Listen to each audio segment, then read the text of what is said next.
Hi everyone, this is Learning Academy and the chapter is real number. The concept is whether 6 to the power n ends with 0 or not.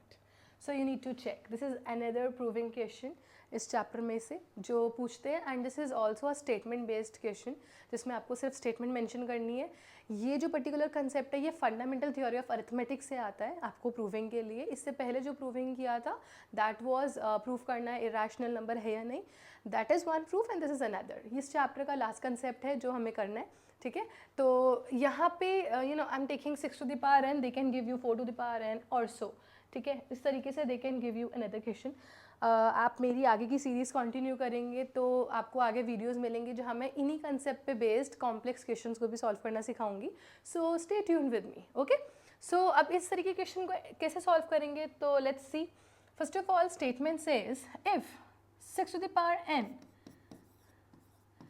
ends with 0 then there must be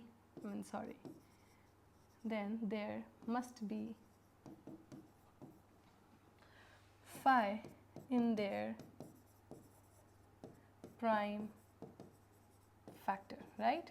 क्योंकि हम लोगों को 5 का divisibility rule पता है कि कोई भी नंबर अगर 0 से डिवाइड एंड में 0 आता है तो ऑफकोर्स वो 5 से जाएगा ही जाएगा, राइट? तो इसका जब हम प्राइम फैक्टराइजेशन करेंगे तो उसमें 5 आना बहुत ज़रूरी है. फाइन, फंडामेंटल ऑफ अरिथमेटिक कहता है ना कि कोई भी कॉम्पोजिट नंबर को आप रिप्रेजेंट कर सकते हो प्रोडक्ट ऑफ प्राइम नंबर्स में. तो उसके प्रोडक्ट ऑफ प्राइम नंबर्स में one prime number should be 5. Fine, but अगर हम 6 टू द पावर n का प्राइम फैक्टराइजेशन करें, this is 2 into 3 to the power n. यहाँ साइड में करके देखते हैं. 6 का prime factor 2 3 6 3 1, right? So the prime factor को अगर हम और इसको इलेबोरेट करें, this can be written as 2 to the power n into 3 to the power n, right? There is no phi here. Hence we can say that there is no n for which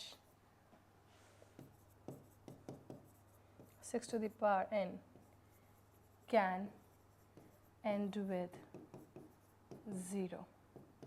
Alright, so this is just basic explanation. यहाँ पे आप इसको add कर सकते हो because of the uniqueness of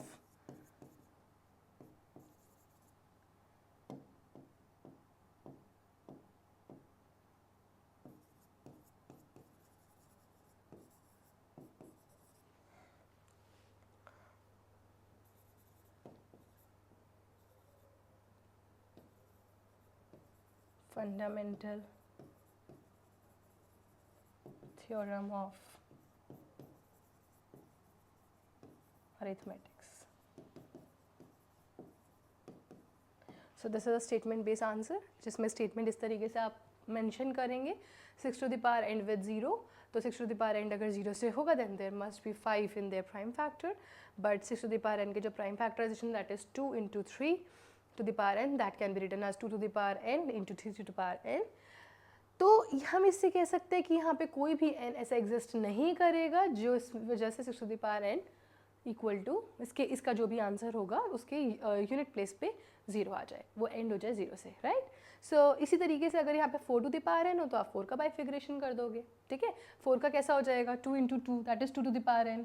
fine, और जो भी नंबर आता है, ठीक है, उसको आप इस तरीके से क्रिएट करके सेम स्टेप्स को कैरी फॉरवर्ड करके बस इन डिजिट्स को आपको चेंज करना होगा. जितनी भी ये डिजिट्स हैं इनको आप चेंज करके आप अपने आंसर को फॉर्मुलेट कर सकते हो. राइट, आई होप ये अच्छे से क्लियर हो गया. Fine, so this is about chapter number 1.